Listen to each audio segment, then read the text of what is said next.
Mind-blowing. Royal scandal shockwave. Is King Charles really blaming the late Queen for the Prince Andrew mess? Hang on to your crowns, because this latest report from the palace is absolutely wild.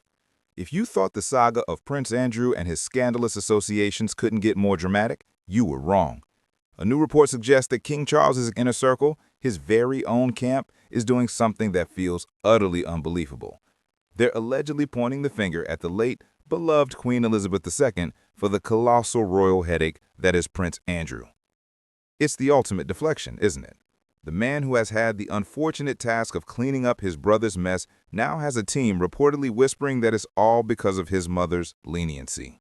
It certainly looks like somebody doesn't want to take the heat, and instead of just dealing with the Andrew fiasco, they're trying to shift the blame to a woman who is no longer here to defend herself. Talk about a royal hot potato. The Queen's alleged dereliction of duty. The narrative being spun is that Queen Elizabeth II, despite her legendary duty and dedication, may have had a blind spot when it came to her second son. We all know a mother's love is powerful, and by all accounts, the late Queen had a particular fondness for Andrew. The report suggests that this deep-seated affection translated into an unwillingness to act decisively, even as his close association with the disgraced deceased financier Jeffrey Epstein started to obliterate the royal family's reputation. The Queen, it is claimed, went too easy on her son. Even after the horrific allegations surfaced suggesting he had sexually abused a minor, allegations Andrew has always vigorously denied, Her Majesty reportedly continued to protect him and, for a time, kept him as a working member of the royal family. A source was quoted as saying something truly jaw-dropping. It's as if she left an unexploded bomb for Charles. Now the king and his handlers are reportedly left to deal with the crippling fallout, having inherited what is being called a massive headache that the late monarch supposedly should have handled years ago. It's a painful claim that one of the most dutiful monarchs in history may have failed at her most important task, protecting the institution from her own son. But many royal commentators have called this an outrageous revisionism and a grotesque slur, pointing out that King Charles was increasingly making strategic decisions as his mother's health declined. Either way, the public knows the problem is not going away. The prince's sinking ship, titles, tenancy, and a tired king.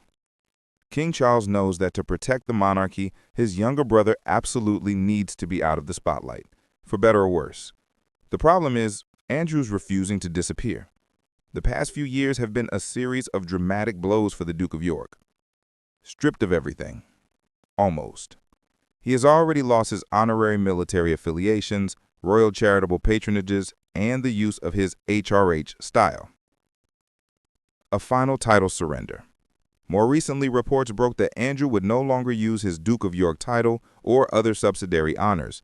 This move also means his ex-wife Sarah Ferguson, Fergie, will finally cease using the Duchess of York title professionally and publicly, bringing their gravy train to an undeniable halt. The Royal Lodge battle is the biggest fight right now. It seems to be over his sprawling Windsor residence, Royal Lodge. Despite a 75-year lease, King Charles has reportedly been relentless in trying to get his brother to move out and downsize, allegedly to Frogmore Cottage. Fergie was supposedly crying at the thought of the eviction, which hasn't actually happened yet, but reports suggest Andrew is finally in advanced talks to leave, albeit with certain demands in place. He's digging his heels in, turning a practical matter into a very public, embarrassing power struggle that King Charles simply can't afford. It's clear that Andrew and Fergie are doing whatever they can to stay connected to the royal ecosystem, but King Charles has to look at the bigger picture.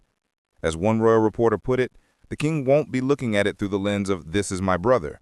He'll be looking at it through the lens of "this is getting in the way of the royal family's duty to serve the country."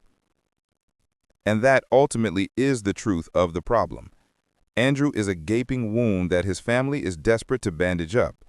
Blaming the late Queen for the crisis is a risky, heartbreaking move, but it highlights the sheer desperation of a palace that is exhausted and looking for an end to the Andrew problem.